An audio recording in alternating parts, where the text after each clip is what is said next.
한 나병 환자가 예수께 와서 꿇어 엎드려 간구하여 이르되 원하시면 저를 깨끗하게 하실 수 있나이다. 예수께서 불쌍히 여기사 손을 내밀어 그에게 대시며 이르시되 내가 원하노니 깨끗함을 받으라 하시니 곧 나병이 그 사람에게서 떠나가고 깨끗하여진지라. 곧 보내시며 엄히 경고하사 이르시되 삼가 아무에게 아무 말도 하지 말고 가서 내 몸을 제사장에게 보이고 내가 깨끗하게 되었으니 모세가 명한 것을 드려 그들에게 입증하라 하셨더라. 그러나 그 사람이 나가서 이 일을 많이 전파하여 널리 퍼지게 하니 그러므로 예수께서 다시는 드러나게 동네에 들어가지 못하시고 오직 바깥 한적한 곳에 계셨으나 사방에서 사람들이 그에게로 나오더라. 아멘. 영국 정부에는 외로움을 담당하는 외로움부라는 부서가 있답니다. 그리고 외로움부 장관도 있습니다. 영국의 외로움 때문에 우울증에 빠지거나 혹은 고독하거나 혹은 마음에 분노가 가득하거나 이렇게 사는 사람의 숫자가 900만 명이 넘는다 그럽니다. 엄청난 숫자죠. 이 외로움이 사람의 건강에도 굉장히 안 좋은 영향을 미치는데 비유하기를 하루에 담배 15개비를 피우는 것 같다 이렇게 표현을 한 걸 보았습니다. 하루에 15개비 피워본 적 있습니까? 얼마나 독한지 모르겠지만 아무튼 건강에는 굉장히 해롭다 이렇게 설명을 하고 있습니다. 경제적으로도 굉장히 큰 손해가 되는 것이 매년 한 320억 파운드, 그걸 한국 돈으로 계산하면 약 49조가 넘는 돈이 경제적으로 손해를 본다, 비용이 초래된다 이렇게 평가를 하는 걸 보았습니다. 그러다 보니까 더 이상 이 외로움의 문제가 한 사람의 개인의 문제가 아니고 사회와 국가와 정부가 함께 해결될 전체적인 문제다 하는 인식을 갖게 된 것이죠. 그래서 이제 우리가 온 나라가 힘을 합해서 이 외로움의 문제를 극복해보자, 그런 취지에서 2018년 1월 달에 세계에서는 처음으로 외로움부 장관을 세워서 외로움 부서가 생기게 되었다는 것을 볼 수가 있습니다. 최근에는 일본에도 2021년도에 고립 고독 담당 장관 이런 게 세워졌다는 기사를 볼 수가 있습니다.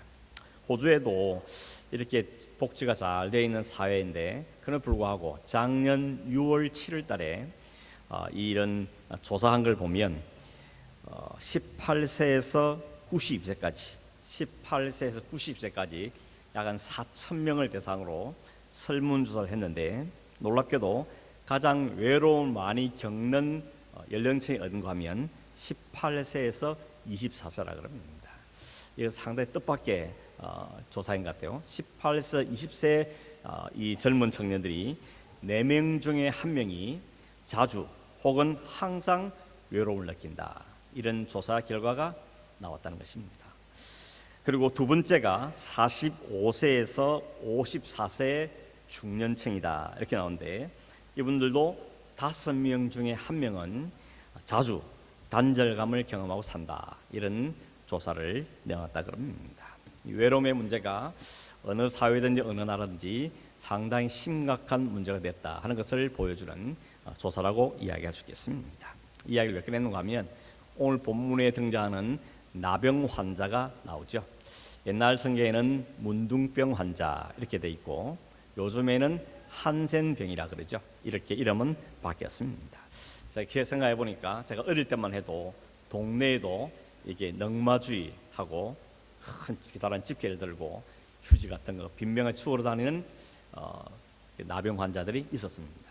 그래서 부모님들이 어른들 그러죠. 너 말 안 들으면 저 아저씨가 잡아간다, 이렇게 막 겁을 막 주고, 보기만 보면 괜히 그분들은 무서운 분, 가까이 갈 수 없는 분, 이런 생각들을 했던 기억이 지금도 납니다. 한국에는 대표적인 나병 환자들이 모여 사는 곳으로 우리가 소록도라는 곳을 알죠. 사실은 최근 10년 동안에는 한국 전체에서 10년 동안 나병 환자가 45명밖에 안 나타난다 그럽니다. 거의 무시할 정도 숫자가 되었고, 또 설사 그런 사람이 발견된다 할지라도 이제 의학이 발달돼가지고 완전히 치유가 되는 그런 질병이 되어졌던 것이죠. 제가 1989년도에 그 어느 교회에서 전도사로 일하고 있을 때인데 우리 대학생들 데리고 소록도를 2박 3일 방문한 적이 있습니다.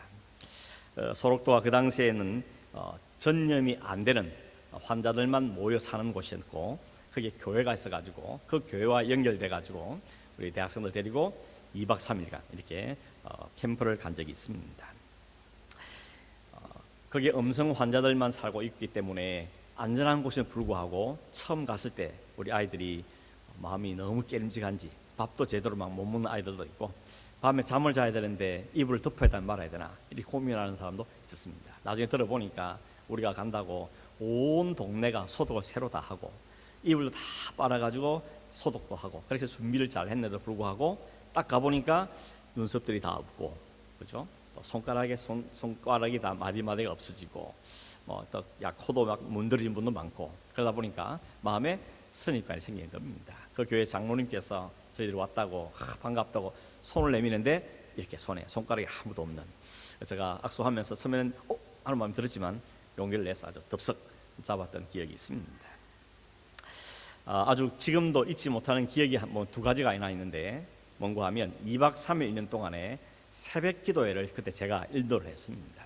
멀리 손님이 왔으니까 설교를 해주십시오. 그래가지고 전도사였지만 그때 설교를 하는데 동네에다가 방송을 하더라고요. 온 동네 방송해가지고 이번에 부산에서 특별한 손님들이 왔으니까 내일 새벽 모레 새벽에는 다 오십시오 이렇게 방송을 했더니 진짜 교인의 거의 대부분이 한 40-50명 되는 교인이 있었는데 거의 한 빠지지 않고 새벽에 일찍이 다 나와서 함께 예배를 드렸습니다. 예배를 드리는데 이렇게 마룻바닥이 쫙 깔리는 데서 앉아서 이렇게 예배를 드리고 저 혼자 서서 예배를 인도하는데 찬송을 부르는데 얼마나 뜨겁게 찬송을 하는지 손가락들이 다 없으니까 박수를 쳐도 소리가 안 나잖아요. 그러니까 박수 어떻게 치는가 하면 마룻바닥을 치더라고요. 이렇게 박수 치면 이 손 발발 치면서 찬송을 힘차게 부르는데 그 제 어린 마음에 감동이 많이 됐습니다. 또 하나의 감동이 뭔가 하면 그 중에 기도 제목을 나누고 기도를 하는데 특별히 나라와 민족을 위해서 기도합시다. 그랬더니 얼마나 뜨겁게 기도를 하는지요. 무릎을 치고 통성을 하면서 소리를 지르는데 이거 다 멀쩡한 우리보다도 이 사람들이 나라와 민족을 더 뜨겁게 생각하는구나 이런 마음이 그때 들고 아주 뭉클한 마음이 들었습니다. 지금도 그때 기억이 상당히 잊어버릴 수가 없는 감격입니다. 예수님이 계실 때 당시에 나병은 저주받은 병으로 알려져 있죠. 하나님의 저주를 받았다. 그래서 사람들은 다 가까이지 않고 그 병에 걸린 사람이 있으면 아주 완전히 격리를 시키는 겁니다. 레위기 13장 45절 46절에 보면 나병 환자라고 제사장이 판단하는데 제사장님 좀 살펴봐 주세요. 그래서 좀 살펴보니까 당신은 나병에 걸린 게 맞다라고 진단이 내리면 그 즉시 자기 옷을 찢고 머리털을 밀고 입술을 가리면서 나는 부정한 사람입니다. 나는 부정한 사람입니다. 이렇게 소리를 지르게 되어 있습니다. 그리고 가족과 그 마을에 살지 못하고 성 안에 살지 못하고 경된 따로 정해진 장소에서 그 사람들끼리만 모여서 움막을 치고 사는 것을 볼 수 있습니다. 아마 여러분이 벤허라든지 그런 옛날 영화를 보면 그런 장면들이 나오는 걸 볼 수가 있을 겁니다. 우리도 옛날에 코로나 때문에 격리해본 경험들 있지 않습니까? 사실 비교도 안 되는 거지만 그래도 한 주간 두 주간 이게 코로나 음성 양성 판정이 나오면 격리를 해야 되지 않습니까? 한 일주일 방에 콕 처박혀 살든지 특별히 한국이나 이게 호주를 왔다 가는 사람들은 호텔에 격리가 돼가지고 2주간씩 이렇게 격리가 됐으니까 그때 사람들 말들은 그러잖아요. 정말 가깝어서 미친 줄 알았다고 이런 말들을 하나 들을 수 있습니다. 그게 비교가 안 되는 거죠. 이 사람들은 가족을 두고 그리고 자기 집을 다 두고 따로 음침한 그 움막 가운데서 살게 되는데 이게 하루 이틀도 아니고 1-2주도 아니고 이 병이 나을 때까지는 성 안으로 들어갈 수가 없고 가족을 만날 수도 없는 삶을 살아야 되는 것입니다. 그러니까 병도 병이지만 이렇게 격리될 때 사는 이 고독감, 이 외로움이라는 것이 아마 말도 못했을 겁니다. 얼마나 보고 싶었겠습니까? 사랑하는 부모님, 사랑하는 가족, 사랑하는 자식들 하나를 보고 그런데도 갈 수가 없는, 볼 수 없는 그 격리감, 그 격리에서 오는 단절감이 마음에 큰 병이 되었을 겁니다. 거기다가 또 자존감은 얼마나 무너졌겠습니까? 여러분, 이 병이라는 게 유전병이 아니고 전염되는 병이기 때문에 내가 어쩌다가 이 병에 걸렸냐, 어떻게 이렇게 살아야 되는가, 이것 때문에 그동안 자신의 과거에 살았던 삶에서 얼마나 비참한 마음이 들고 지금 자신의 처지 때문에 얼마나 자존감이 완전히 무너진 상태에서 또 사람들이 알까봐 부끄러워하는 이런 삶을 살아온 사람들이라는 것입니다. 또 혹시라도 성 안에 구걸을 하기 위해서 나타나면 그걸 발견하면 사람들이 또 특별히 아이들이 돌을 집어 던지면서 놀리고 조롱하고 손가락질하고 그런 냉대를 받아야 되는 그런 사회에서 아주 격리된 그런 삶을 산 사람이 나병 환자였습니다. 그런데 오늘 정리에 등장하는 이 나병 환자도 그렇게 살고 있다가 어느 날 예수님에 대한 소문을 듣게 된 것입니다. 듣자 하니 예수님이라는 분이 나타났는데 모든 병자를 다 고치시고 귀신 들린 사람 귀신도 다 쫓아내시고 그런 능력자더라 하는 소문을 듣게 된 겁니다. 아마 누군가가 전해줬겠죠. 그 일 듣자마자 마음에 신랄 같은 희망과 소망이 생기게 된 거죠. 나도 그러면 그분 만나면 고칠 수 있을 것이 아닌가, 이런 기대감을 가지게 된 것입니다. 그런데 여러분, 사실은 그가 예수님께로 온 데는 장애가 너무 많습니다. 사람이 모인 곳에는 나병 환자는 등장하면 나타나면 안 되기 때문에 그것을 숨겨야 되고 이런 경계를 넘어서 예수님께로 가야 되는 것입니다. 여러분, 우리가 아는 것처럼 그 잘못하면 가서 돌에 맞아 죽을지도 모르지만 그것보다는 이렇게 사느니 돌에 맞아 죽더라도 예수님 한번 봐야 되겠다, 이런 절박감이 마음에 더 들지 않았겠습니까? 그러니 예수님이 계신 곳에 아마 푹 뒤집어 쓰고 그걸 감춘 채 그 군중을 뚫고 그 주님께로 나왔겠다 하는 생각을 해보게 됐습니다. 그가 와서 주님 앞에 무릎을 꿇지요. 그러면서 주님 앞에 이야기하는 것입니다.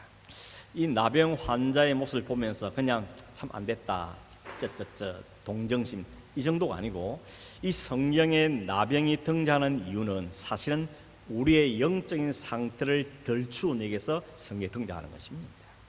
오늘 세상이 어떤 세상입니까? 외로움과 고립과 고독과 수치와 부끄러움과 멸시와 담을산, 이런 것이 오늘의 세상인 것입니다. 그렇다 보니까 이 18세, 25세 되는 아이들도 이런 외로움 느끼며 살자는 것입니다. 이런 것이 오늘의 세상이지 않습니까? 외로움의 문제가 다른 사람의 문제가 아니고 오늘의 우리의 문제인 것입니다.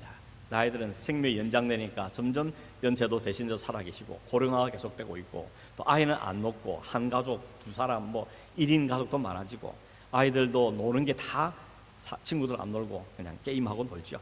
겨우 친구 만나러 간다 했는데 어디 가봤더니 친구 만나서 게임방 가는, 또 여기 가서 또 게임하는, 그래서 영상으로 그냥 노는 아이들인 것입니다. 우리 어릴 때 생각해 보니까 학교 마치면 그냥 책과방 다 쌓아놓고 해가 질 때까지 축구하고 막 술래잡기 하고 산으로 들로 뛰어다니고 이렇게 함께 놀았는데 요즘 아이들은 다 혼자 살죠.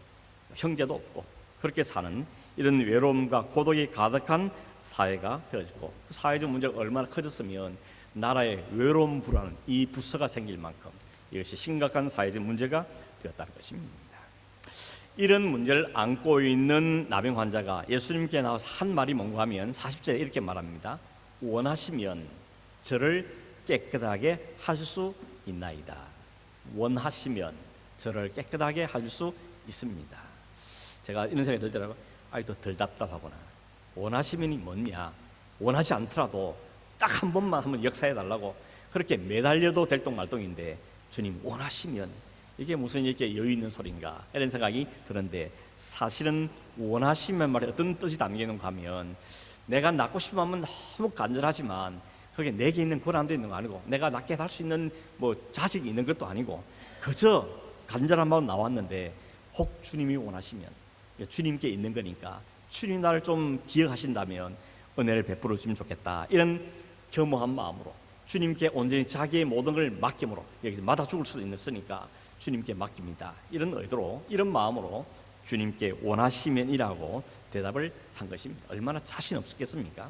될지 안지도 모르겠고 자기 정치가 이제 들추어졌으니까 사람들이 돌을 집어 던져서 막 격리시켜 쫓아내고 이럴 상황도 벌일지 모르는 상황 속에서 그저 엎드려서 주님이 원하시면 라고 이야기했던 것입니다.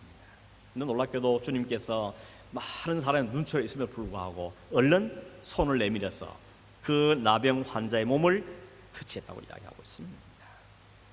나병 환자는 예수님께 가까우면 안 되는 사람입니다. 예수님도 나병 환자의 손을 대면 규례에 의하면 같이 부정해지는 것입니다.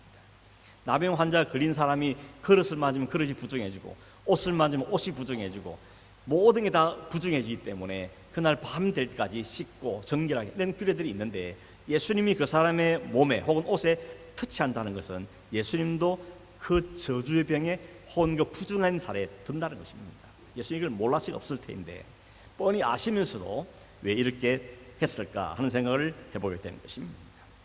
우리도 여러분 코로나 때 비대면으로 예배드리고 혹이라도 대면이라고 이제 모이라 했는데도 불구하고 코로나가 들렸다 싶으면 못 나오죠. 자기도 자기지만 다른 사람 눈치 때문에 나올 수가 없는 거죠. 오더라도 마스크 끼야 되고 열 체크도 하고 MR 코드, QR 코드도 하고 하여튼 복잡했던 것입니다. 이것이 그런 점에 대한 접촉이란 이 터치한 것에 대한 갖고 있는 위험성이었던 것입니다. 그런데 예수님은 왜 굳이 손을 대셨을까? 이게 오늘의 말씀의 핵심입니다. 예수님이 왜 터치를 하시는가? 왜 그렇게 하셨을까? 사실 예수님께서는 손 안 대도 말씀만 해도 다 고치셨지 않습니까? 오늘 이 본문 바로 앞에 보면 예수님이 회당에서 더러운 귀신 들린 여자를 귀신을 쫓아내는 장면이 나옵니다. 손댄 거 없습니다. 안찰하고 때리고 그런 거 없습니다. 그냥 물러가라고, 이 몸에서 나가라고 했더니 귀신이 떨면서 나갔다고 이야기했습니다. 오늘 본문 다음인 2장에 가면 중풍병자를 고친 이야기가 나오는데, 중풍 걸린 사람을 친구들이 침상에 메어놓고 왔는데 너무 사람이 많으니까 문에 들어가지 못하고 어떻게 했습니까? 지붕으로 올라가지고 지붕을 이렇게 헤집은 다음에 달아내렸지 않습니까? 그걸 보신 주님께서 딱 한마디 하시죠. 일어나 네 상을 가지고 걸어가라 라고 말했더니 말씀대로 벌떡 일어나서 상을 부득 챙기더니 가더라는 것입니다. 이게 말씀의 능력이죠.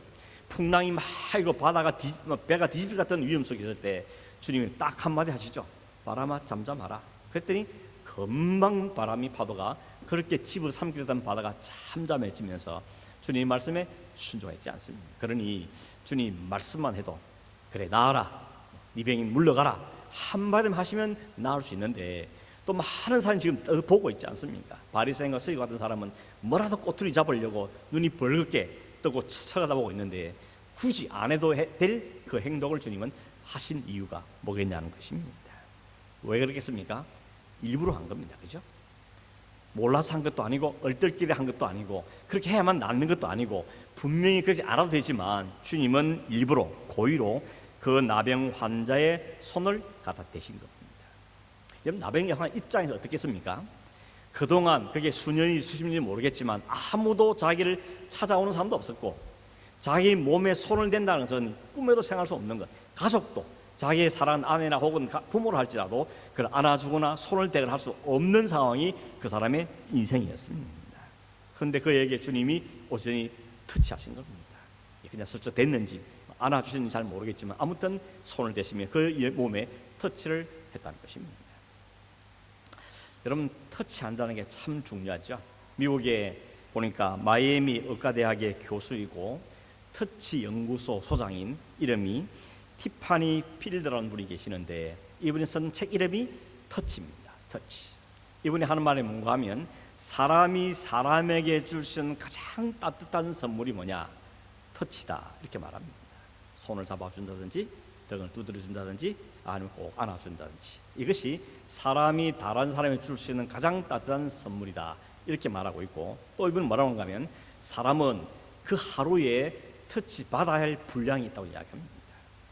분량이 뭔지는 모르겠는데 아무튼 사람의 터치 받아야 할 분량이 있다고 이야기하고 있고, 그 터치는 사람의 성장과 뇌파와 호흡과 신장 박동수에 긍정적인 영향을 미치고 스트레스와 불안도 잠잠하게 하는 효과가 있다, 이렇게 이야기를 하고 있는 걸 볼 수 있습니다. 그러면서 한 예를 들었는데 이런 예가 있습니다. 호주 가까이 있는 뉴기니섬 있죠. 파푸아뉴기니. 뉴기니섬에 아라페시족과 문두구모족, 이런 두 족이 살고 있는데, 같은 지역에 살고 있는데, 이들은 같은 지역에 살면서도 너무 성격 기질이 다르다는 겁니다. 앞에 말한 아라페시족은 굉장히 온순하고 사랑스럽고 평화로운 부족이고, 반면에 문두구모족은 굉장히 난포하고 공격적인 성향을 가진 부족이라는 것입니다. 비슷한 환경에 사는데 왜 이렇게 기질이 다른가? 이걸 이제 연구를 한 거죠. 그 차이를 연구해 보니까 그 답이 뭔가 하면 아이를 키울 때 이게 근본 차이가 있다는 겁니다.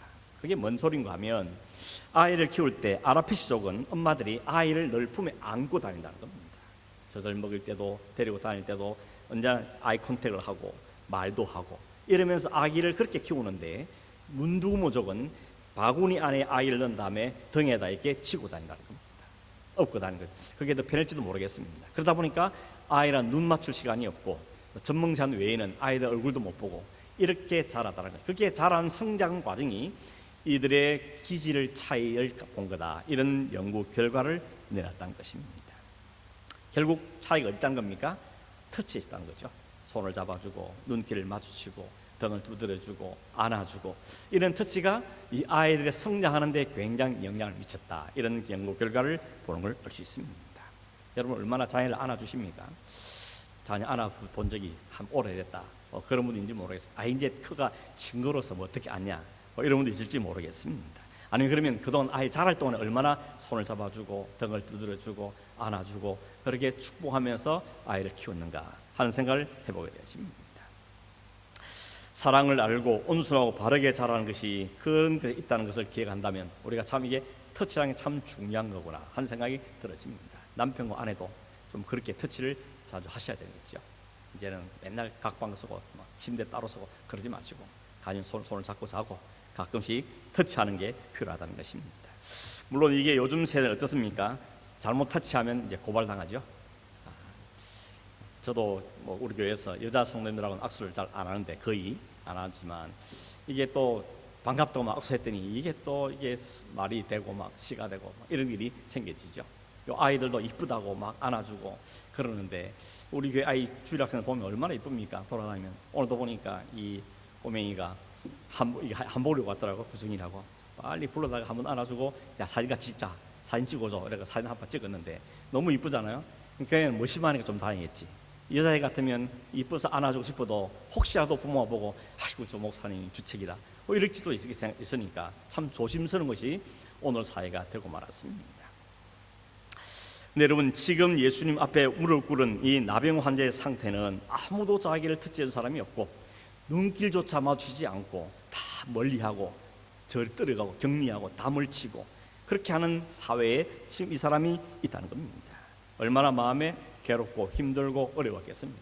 지금도 예수님께 왔지만 언제 돌이 날아들어서 맞을지도 모르는 이 상황 가운데 주님 앞에 겨우 너무 절박하니까 나 엎드렸는데 생각지도 않게 주님이 자기 몸에 손을 대신 겁니다.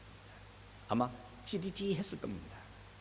주님이 그 손 타치 우리 손도 아니고 주님 손이 했으니까 그 사랑의 손길이 타치했을 때 얼마나 마음에 큰 감동과 감격이 밀려왔을까 하는 생각을 해보게 되는 것입니다. 세상은 그렇지 않죠. 터치 금지, 접근 금지, 바래키 터치고 이게 세상의 모습인 것입니다. 더군다나 그런 질병을 갖고 있다면 가까이 올까봐 아주 무서워하고 아니 그 사람 자체가 어디 갈 수도 없는 그런 상황에 처해 있는 것입니다. 그런데 주님께서는 그 사람을 그대로 받아주신 것이죠. 그런 생각을 해봅니다. 그냥 살짝 된 정도가 아니고 어깨를 안았든지 아니면 하여튼 주님이 터치는 아주 깊이 있는 터치겠다 이런 생각을 하게 되는 것입니다. 여러분 오늘 손을 내밀어서 그에게 터치하고 말씀하시기를 주여 원하시면 라고 기어들어가는 소리로 말할 때 주님은 아니다 나도 원한다 네가 나도 원한다 그러니 깨끗함을 받으라 라고 말씀해 주셨습니다. 그랬더니 곧 나병이 나아서 그 사람에게 떠나가고 깨끗하여졌다고 이야기하고 있는 것입니다. 예수님께서 터치하신 이유가 첫 번째 이유는 이건 것 같습니다. 이 사람은 그저 내 이 나병만 이 문드린 손이라 이것만 좀 고침 받으러 왔는데 주님은 그 마음까지 보신 것이죠. 병도 병이지만 그 마음에 오랫동안 쌓여있는 그 고독감과 외로움과 사람들도 격리되는 마음에 오는 그 불안감과 미래에 대한 염려 이런 그 마음을 주님은 꿰뚫어 보시고 거기에 손을 얹어서 터치하심으로 그 마음에 있는 그 엉어리진 부분을 다 물어내리는 이런 놀라운 역사가 그 마음에 일어나겠다는 것이죠. 그러니 주님이 그를 터치하신 이유는 병만 고치는 것이 아니고 그 몸과 마음과 영혼까지도 치유하시는 능력을 그에게 베푸신 것이라고 이해가 되는 것입니다. 주님께서 손을 대셨다는 것은 다른 말로 말하면 주님이 그 사람과 같이 된다는 의미도 있는 겁니다. 나병에 걸린 사람에게 터치하면 그 사람도 부정해진다는 것이 규례이지 않습니까? 그러니 주님이 그 손을 댄다는 것은 내가 너를 안다. 내 고통도 알고 내 아픔도 알고 내 문제도 알고 내가 너 문제에 함께한다. 나와 너와 같이 된다는 의미가 거기에 담겨있다고 생각들었습니다. 이 점에서는 잘 알려진 사람 중에 한 분이 다미엔이라는 분이죠. 다미엔. 하와이 몰로카이 섬에서 나환자들과 평생 살다가 나환자를 섬기다 돌아가신 분이 있죠. 1865년도에 하와이에 갑자기 나병 환자가 너무 많아지니까 이 하와이 정부에서 이 사람 이 병에 걸린 사람 격리시켜야 된다. 그래가지고는 그 하와이 섬에서 좀 떨어져 있는 무인도 섬, 거기가 몰로카이 섬인데 거기다가 나병 환자를 다 추방을 시켰습니다. 거기 아무것도 없는데 집도 없고 뭘 마련해주고 보낸 것도 아니고 그냥 다 쫓아버려버렸습니다. 이 소식을 들은 다미엔이 자원해서 나를 그 섬에다 보내달라고 부탁을 해서 그가 그 섬으로 가게 됐죠. 그러면서 그들의 그 상처를 씻어주고 고름을 제거해주고 붕대를 싸주고 또 죽어가는 사람들 위해서는 관을 만들고 장례를 치러주고 정성껏 그들을 섬겼습니다. 처음에는 그렇게 혜택을 받으면서도 이 나병 환자들이 뒤로 돌아서서는 비웃는 겁니다. 지는 건강하니까, 지는 안 아프니까 우리를 얼마나 우습게 할까, 이런 말로 고마워하면서 돌았으면 그렇게 비웃는 소리가 들려온 겁니다.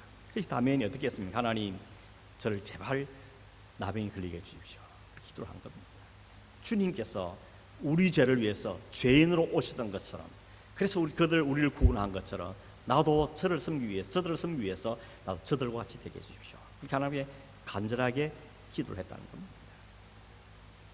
그런데 어느 날 갑자기 부엌에서 뜨거운 냄비를 손에 댔는데 감각이 없었다는 겁니다. 사람이 보고 안 뜨겁냐고 했는데 보니까 뜨거움을 잡았는데 손에 감각이 없던 거죠.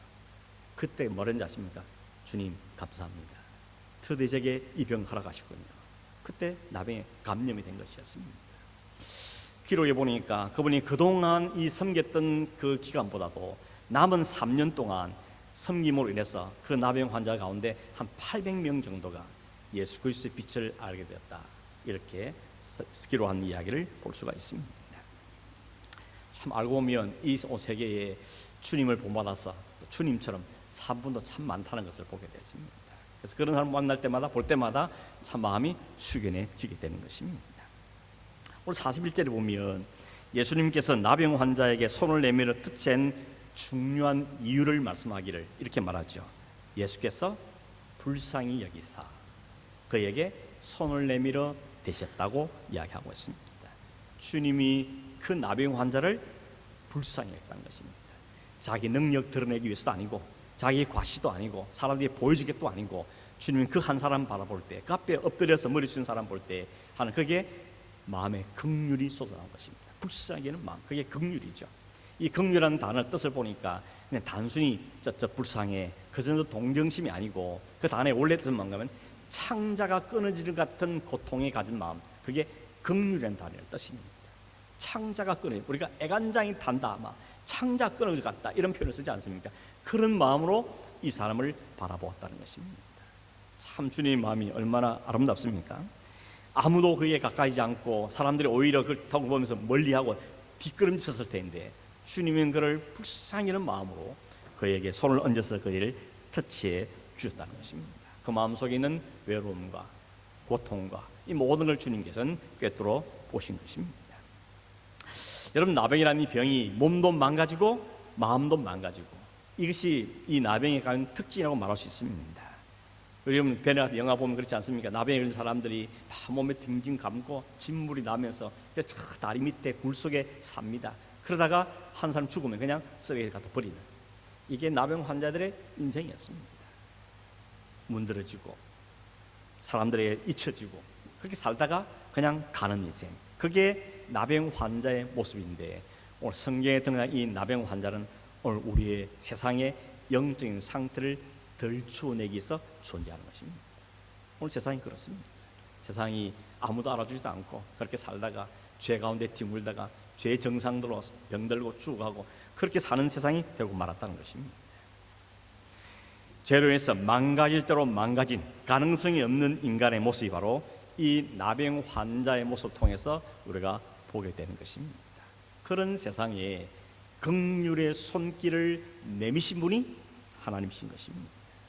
우리를 바라볼 때 그래, 이놈들 아름답게 만들어놨더니 죄를 짓고 죄의 정상도 내 음란하고 타락하고 범죄하고 우상숭배하고, 하나님 그렇게 심판만 하신 것이 아니라 불쌍히셔서 이를 어떻게 하면 살려낼까 생각하시다가 하나님의 자비, 긍휼의 손을 내비시는데 그 손이 바로 예수 그리스도였던 것입니다. 긍휼의 히브리어 단어의 의미를 보니까 어머니의 자웅이라는 뜻이 있습니다. 우리 모두가 다 어머니의 자웅을 통해 태어났죠. 그래서 어머니의 사랑이 게 애끓는 사랑이 아닙니까? 자식이 아프고 고통받으면 2배나 3배나 아파하는 것이 어머니의 마음인 것이죠. 그 마음이 하나님의 마음이었다는 것입니다. 죄로 해서 고통당하고 죄의 정상으로 추구하고 심판에 당하는 이 사람들 바라본 하나님은 너무 긍휼히 보셨어.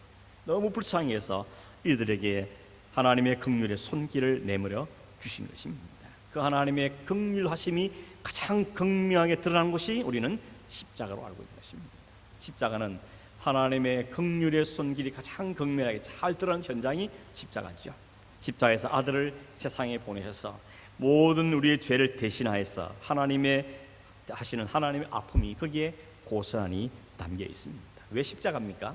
십자가 가장 처참한 처형이기 때문에 그렇습니다. 가장 처참한, 가장 비참한 사형이 십자가였습니다. 그 십자가에 매단 사람을 향해 다 저주하고 침을 뱉고 얼굴을 돌리고 머리를 흔들었습니다. 그 방법으로 우리의 죄악이 그 땅을 인정하시면서 깨닫게 하시면서 그 모든 죄악을 주님께서 다 짊어지신 것이죠. 나병 환자에 손을 댔다는 것은 다른 의미로 내가 너와 같아진다는 의미를 갖고 있는 것입니다. 여러분 구약 때 제사 지을 때 그러죠. 제사 지은 사람이 제물을 끌고 옵니다. 내가 죄를 용서받기를 원합니다. 그러면 제사장이 네 손을 뻗어서 그 제물의 손을 얹으라 그러죠. 양이나 소위에 손을 얹습니다. 이게 무슨 뜻이죠? 내가 죄인데, 내가 죄를 많이 졌는데 내 모든 죄가 다 그 제물에게 넘어간다는 것이죠. 그럼 제사장이 그 제물을 끌고 와서 죽여버리는 것입니다. 내가 죽는 거죠. 나 대신 그 제물이 죽는 것입니다. 그게 죄의 전가죠. 주님께서 그 나병 환자의 터치하시는 것, 손을 대시는 이야기는 그 모든 죄가 주님께로 다 오신 것이고, 주님이 그 나병 환자의 모든 죄를 다 담당하신 의미를 보여주는 것이죠. 그게 바로 장차 온 인간을 위해서 행하실 십자가의 구속 사역을 미리 보여주시는 그림이고 예표라고 말할 수가 있는 것입니다. 이사야 53장 6절에 우리는 다 양 같아서 그릇 행하여 각기 제 길로 갔거늘 하나님께서 우리 모든 죄악을 그에게, 그리스도에게 담당시키셨다고 말하죠.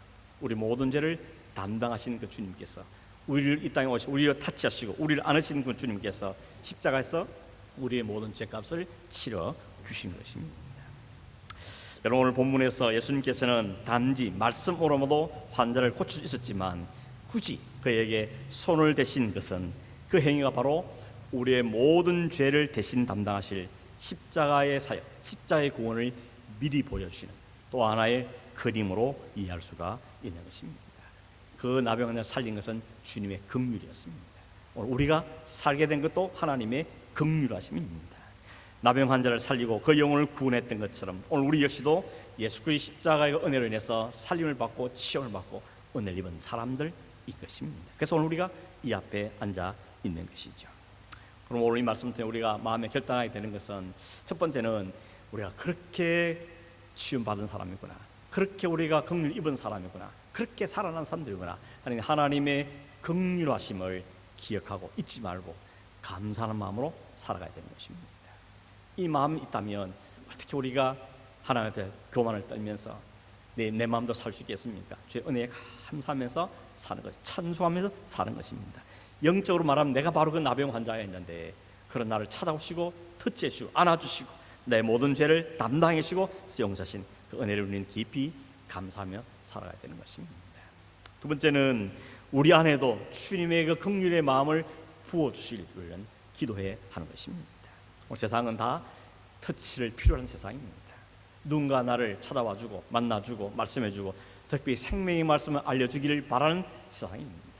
세상이 악해졌지만 복음에 필요 없는 세상은 아니라는 것입니다. 하나님의 말씀이 필요한 세상이고 주님이 필요한 세상에 살고 있습니다. 다들 누군가의 터치를 필요한 세상에 우리가 살고 있습니다. 물론 우리가 뭐 터치한다고 그 사람이 막 병이 낫고 문제가 해결되고 그런 능력 우리 없죠. 그러나 주님이 주신 그 마음, 그 긍휼의 마음을 품고 누군가를 터치하고 누군가 손을 잡아주고 누군가한테 기도하고 누군가 안아줄 때 하나님께서 성령께서 역사해 주시는 것입니다. 그래서 여러분, 긍휼은 성령의 열매죠. 9가지 열매 가운데 긍휼이 있습니다. 긍휼이 마음은 내 안에서 막 짜내서 나온 마음이 아니고 받은 그 은혜가 너무 크기 때문에 내 안에서 솟아나오는 그 긍휼, 성령의 충만으로 나타나는 것이 바로 우리의 바로 긍휼의 마음인 것입니다. 누군가를 타치한다는 것은 희생을 각오해야 되는 거죠. 주님도 희생을 각오한 거 아니겠습니까? 사람들이 쳐다보고 있고 돌이 날아올 수 있는 그 나병뿐만 아니고 그걸 만진 사람도 돌이 날아올 수 있는 그 상황 속에서 주님 기꺼이 그를 터치해 주셨던 것처럼 우리도 누군가를 섬긴다는 것은, 누군가를 돌본다는 것은, 누군가에서 희생한다는 것은 쉬운 일은 아닙니다. 그럼에도 불구하고 내가 주님이 받은 그 은혜에 감사해서 내가 할 수 있는 한 데에서 내가 최대한으로 섬기고 그 한 영혼을 섬기겠다, 이런 마음이 오늘 그 마음이 우리 안에 생겨지길, 긍휼의 마음이 우리에게 솟아나기 위해서 우리는 기도할 필요가 있는 것입니다. 이 아침에 여러분, 우리가 주님 우리에게 긍휼의 마음을 부어주십시오. 그래서 이 혼탁한 세상 속에, 이렇게 격리된 세상 속에, 외로움과 고독 속에 사는 세상 속에 주님의 사랑으로 찾아가고 만나고 기도해주고 교제하는 이런 아름다운 공동체가 이루어지고 또 우리의 섬김이 그런 삶으로 나가기를 함께 소망하는 저와 여러분 되기를 주님으로 축원합니다. 기도하겠습니다. 고마우신 하나님 아버지, 그냥 두시면 뒹굴다가 죽을 수밖에 없고 심판에 차서 지옥에 빠질 수 없는 저희들을 긍휼히 보시고 친히 찾아와 주시고 우리를 손을 대시며 우리를 안아주시고 우리의 모든 죄악을 담당해 주시고 우리 죄악을 사하여서 우리의 긍휼과 은혜를 베푸신 주님께 이 아침에 다시 한번 감사와 찬송을 드립니다. 이 은혜를 입어사오니 우리 사는 동안에 이 은혜에 감사와 감격하여서 주님을 찬송하고 높여드리고 주님 말씀에 순종하며 주님이 기뻐하시네 우리의 삶을 아름답게 헌신하는 저희 되게 하여 주시옵소서. 만일 우리 안에도 그 주님의 긍휼의 마음을 부어주셔서 내 의지가 아니고 내 감정이 아니라 주님 부으신 그 긍휼하신 마음 때문에 나도 다른 사람을 터치하고 그 사람이 기도하고 그 사람을 섬기며 돌볼 수 있는 믿음의 삶을 사는 저희 되게 하시고 그런 가정, 그런 교회 공동체도록 축복하여 주시옵소서. 그러고 하신 예수님의 이름으로 기도하옵나이다. 아멘.